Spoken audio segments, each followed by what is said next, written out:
Welcome to the Will Evans Show, a podcast that is meant to teach you everything you did not learn in school. And today, we're going to be talking about insurance.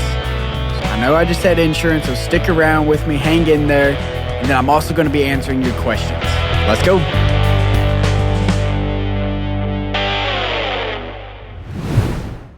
A lot of people do not like the word insurance. When they hear it, they just turn the other way. They close their ears. They don't want to talk about insurance. And I understand that because I don't really like talking about insurance either, but it's something that has to be talked about. Because here's the reason for insurance. Insurance is transferring of risk. That's all it is. A simple way to explain insurance is you are transferring the risk of whatever you're getting insurance in. That way, it's a backup. You're transferring that risk. But with that, it has turned into a huge thing to where people are scamming people with insurance. We hear it all the time. Your extended car warranty is going out, blah, blah, blah. You hear all these scams going around, and it's all around insurance. And a lot of that is because people don't want to talk about insurance. They don't want to learn about it. And when somebody talks about insurance, they just check out. And so don't check out on this, because this is going to give you the real basics. We're going to run through the best insurances you need to have and a lot of insurances to avoid. So let's start with these insurances that, hey, when you see these, don't even give it a second thought. The first one being credit insurance and credit disability insurance on the debt you have. Don't go for that. That people are trying to scam you saying, oh, you have to have credit insurance. Look, we're on the baby steps. We're going to be paying off this debt. You do not need that insurance. Next thing is mortgage life insurance. You don't need that either. That is a waste of your money. And then here's a crazy one. Accidental death insurance. Guys, seriously, like we do not need accidental death insurance. Cancer insurance.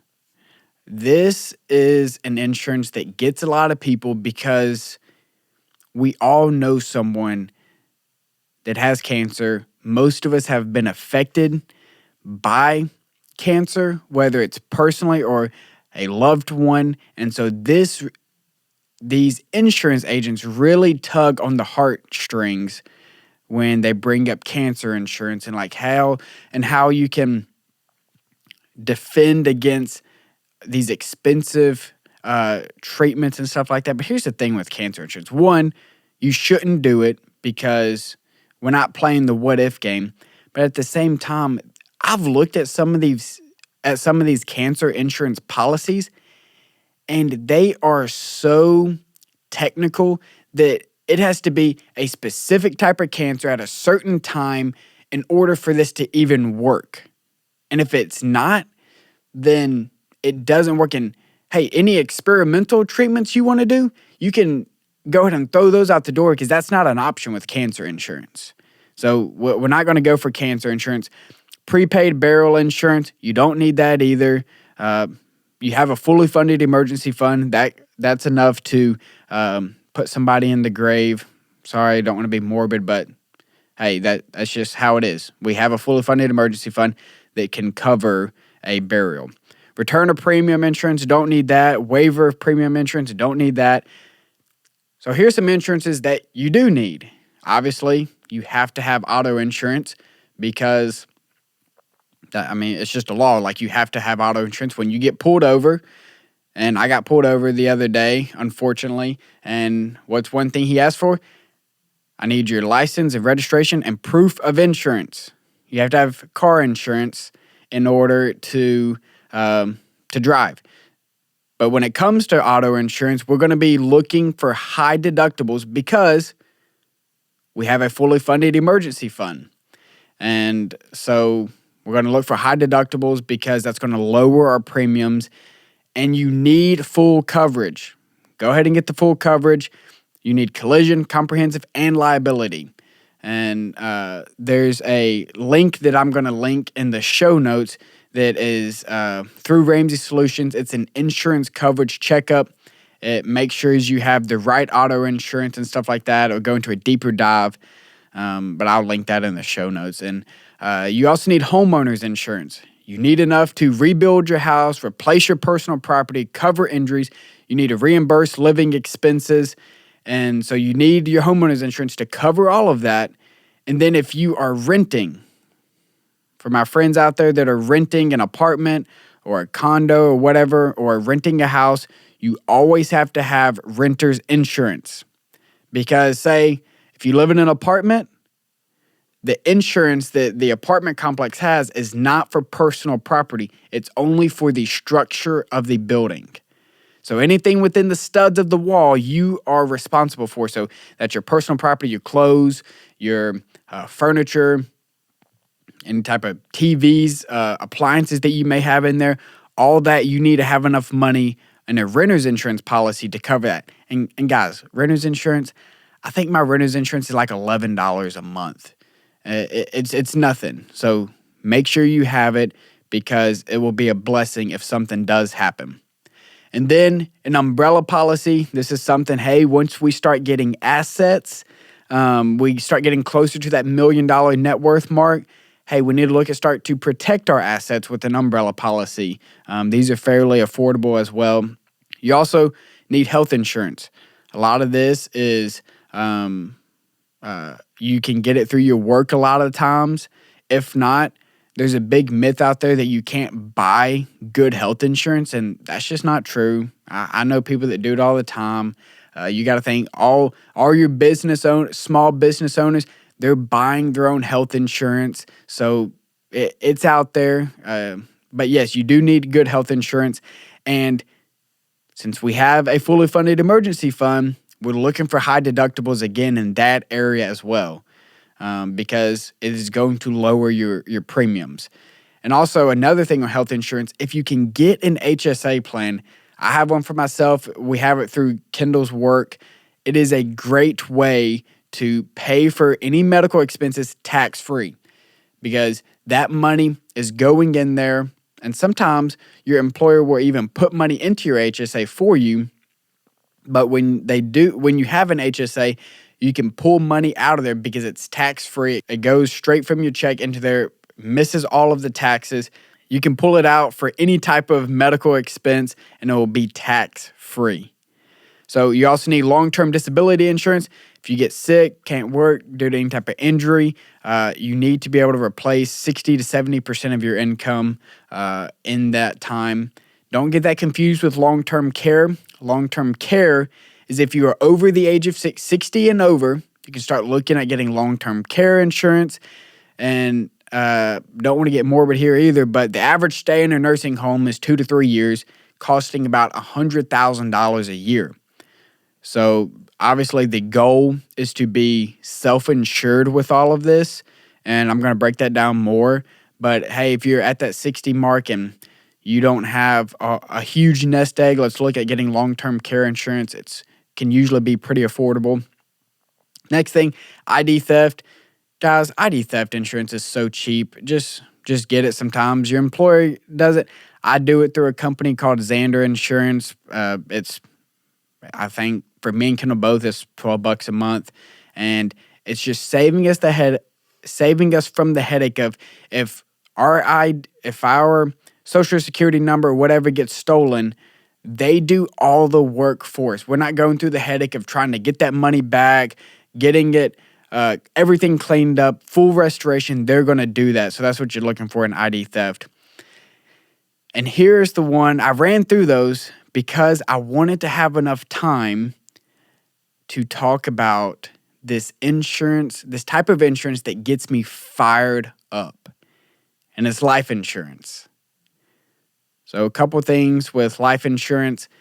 Everybody needs life insurance. But what kind of life insurance do you need?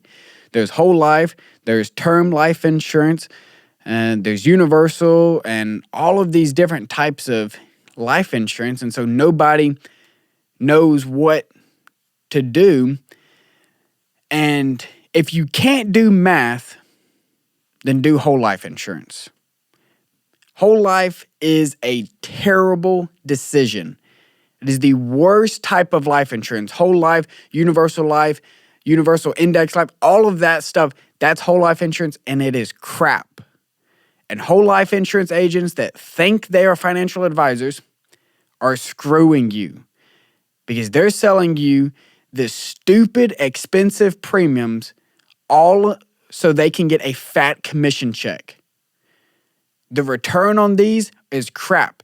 You're paying hundreds of dollars a month for a whole life insurance policy that sucks. And they'll tell you, oh, it's got a cash value. We can invest with this. That's crap. They're getting a fat commission check off of you because you're paying $150, $200 a month for a whole life when you could be doing term life insurance for a fraction of that. I think the saying is whole life insurance is 10x what term life is, maybe 5x. Either way, whether it's 5x or 10x, you are overpaying with whole life because also with whole life, you're going to be getting a fourth of the coverage that you can get with term life. For example, me and Kendall both have $1 million policies on ourselves, and I paid less than I did when I had a whole life policy ran just for me. Not even for me and Kendall, just for me. I paid less for $1 million on me and Kendall, and this whole life policy that I got ran on me was for $100,000. And it was more. That's what I'm saying. Whole life is crap. If you can't do math, do whole life. And here's the thing. When people say whole life has a cash value, they're going to use it for investing. Keep your investing separate from your insurance. You go to a financial advisor for investing. You go to an insurance agent for insurance. You don't go to an electrician for a plumbing problem. So why would you go to an insurance agent for a financial problem, right? If you need investing, you don't go to an insurance agent. If you need insurance, you don't go to a financial advisor.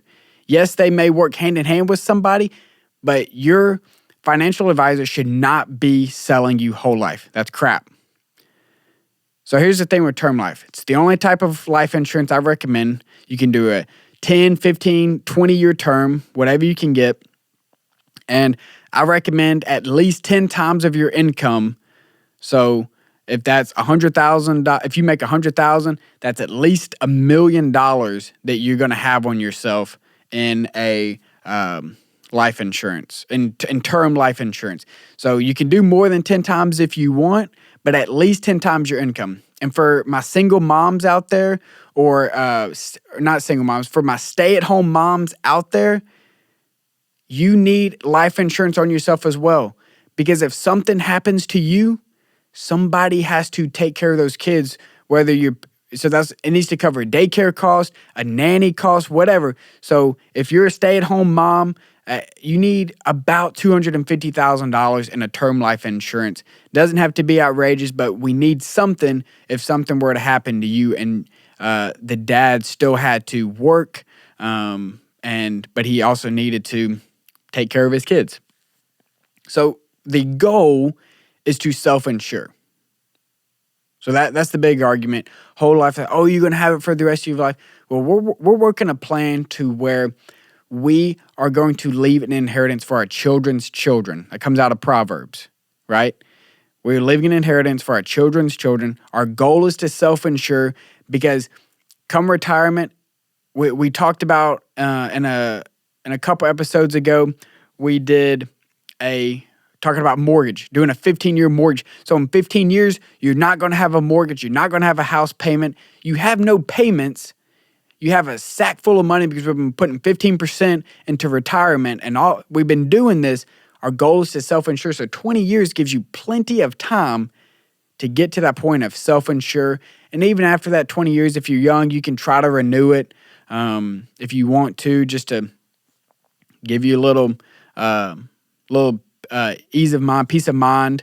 You can do that, but the goal is if you have $1 million, $2 million, $3 million in retirement, you really don't need term life insurance unless you just really want it. Because at that point, we looked at, hey, what does long-term care look like? You can have a nurse, you can staff a nurse in your house for $150,000, $200,000 a year. And once you get to that point, the average life is 2 to 3 years. So if you got $3 million in the bank, hey, I would say you're self-insured. And obviously, we can run those numbers together, but this is something that has really just fired me up because people are being taken advantage of with this whole life crap, this cash value crap. All of it is crap. You need term life insurance. It's the only type of life insurance you need because it's going to be a fraction of the cost and 5 times the amount of money that you get if something were to happen. And obviously, I know this is sometimes very hard for people to talk about. They don't want to talk about this, but there are so many stories out there to where something happened and they just didn't have life insurance and they just didn't have any money. Or the single mom is left to raise the kids and to take care of the household because something happened to father. And I'm not saying that's going to happen to you, but hey, what is insurance? It's the transfer of risk. We're not going to risk that because that's way too risky. We're going to get term life insurance because it is cheap. And you need 10 times the amount of your income in term life insurance. And hey, if you're sitting there like, oh man, Will has just he's been dogging whole life insurance, and that's what I have. That is okay. What you want to do, if you have whole life insurance, you want to go and get term life insurance. And before you cancel your whole life insurance, you want to make sure your term life insurance is in place because some insurance is better than no insurance because it's the transfer of risk. You want to have some type of insurance, but if you're sitting there and you're like, I don't have any kind of insurance, go get term life insurance. So that is insurance at a T. Obviously, this is something that a lot of people do not understand. And a lot of what I do in financial coaching is I talk a lot about insurance because I have to explain a lot of this stuff to my clients. So if this is you, please reach out to me. I would love to talk more about this. Even if you just have a question, just send me an email or DM me. I would love to talk about this, what I mean. But the biggest thing to remember with life insurance is, and really insurance in general, is to keep your investing and your insurance separate. When you do that, everything will be okay. So if you have a financial advisor selling you whole life, fire that dude and go find a new one. Because he's not helping you out. He's just collecting a fat commission check from you.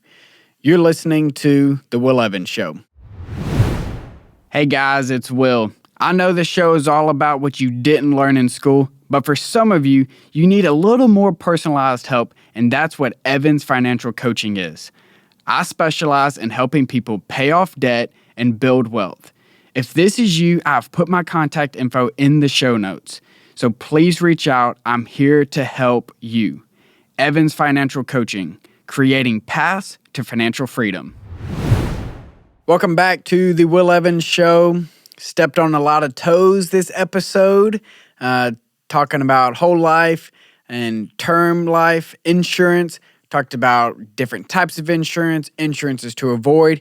If you've already forgotten those, go back and listen again. I know it's not something you want to talk about, but it's something that needed to be talked about, So go back and listen again if you have to. Come back, save this episode once you get to certain points with insurance, or reach out to me. I would love to talk to you about it.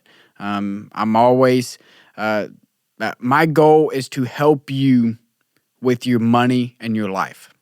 It's the whole point of doing this podcast.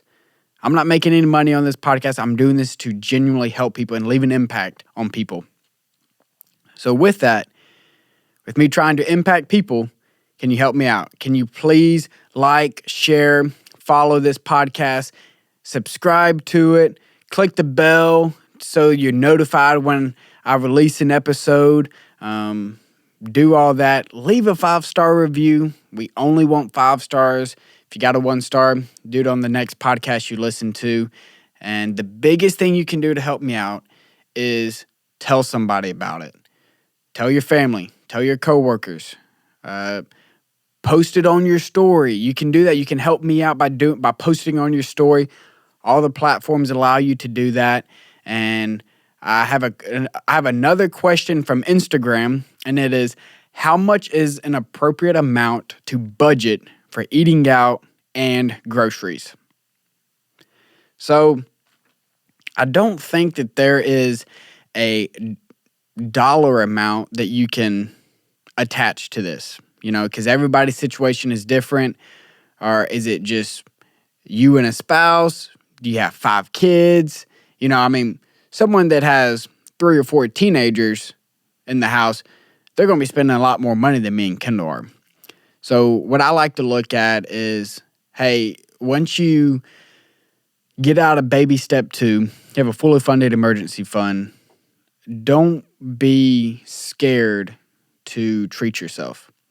Sometimes going in this journey of living debt-free, man, people sacrifice. They cut out eating out. They're not doing anything fancy. Some people are doing rice and beans and rice. They're doing that to get out of debt. And then when they finally do get out of debt, it is very hard for them to spend money. But you need to celebrate the fact that you're out of debt. Go out there. Don't be scared to go and eat at a nice steakhouse every once in a while. And I think the biggest thing, the way I look at it when it comes to eating out and groceries, this is how I answer all the questions. What would I do if I was in your shoes? So here's what me and Kendall do. We eat out with friends every once in a while. We try to pay for other people's meals. Sometimes that comes out of our restaurant budget. Sometimes it's some of our giving budget. But what we do is we're not going to eat out twice a day. We're going to bring our lunch or bring leftovers. We're going to eat in, one, because we enjoy sitting around the table together. But there's just not a dollar amount that I can put on this question because it's different for everybody. Because I coach a client and he doesn't want to cook. But hey, they're debt-free. They've been on this journey. They're saving for a down payment. They're investing, I think they're investing 15% of their income while saving for a down payment, but they eat out because they don't want to cook. And that's fine, So there's not a dollar amount that I can put on your eating out and groceries, but I think it comes down to, hey, what is best for you? So when we run the numbers, we look at how much margin you have. Hey, I'm going to go on date nights with my spouse because that's how we can celebrate things. We can talk about our goals. We can dream together. And so, yeah, that's, I don't know if that was an actual answer to your question, but that's how I view my eating out budget, my groceries, is I'm just not going to overdo it when it comes to eating out, but I'm also not going to live like I'm in debt where I'm saying, no, Kendall, we cannot go to Chick-fil-A for the 6th time this week. So there's a balance to everything. That's how me and Kendall do it. But yeah, so that's I answer every question. If I woke up in your shoes, what would I do? And that's what I would do. If you have any other questions, I love answering questions. It's been cool that I've been getting a lot of responses from people on Instagram. Apparently no one likes email, and that's fine, but I'm going to keep telling you about it. If you have a question, you can email me at ask@evans-fc.com. It's always in the show notes. It's always been in the show notes. I've only had one emailed question in, but that's fine. I love Instagram too. I'll probably check Instagram more than my emails, so that's fine. You can DM me at I'm Will Evans. And with any questions, I love answering your questions. And hey, if I didn't answer your question the way you wanted it, or I misunderstood your question, send me another question. Give me a little more details, and I would love to help you out. And as always, it's a huge thanks to Ben Foster. He's always in the background making this show run. He's doing a little fist pump in the air right now, so he's always on set with me when I do this recording, and so it's always a huge help to have him making everything run smoothly. But remember, no one can serve two masters, for either he will hate the one and love the other, or he will be devoted to one and despise the other.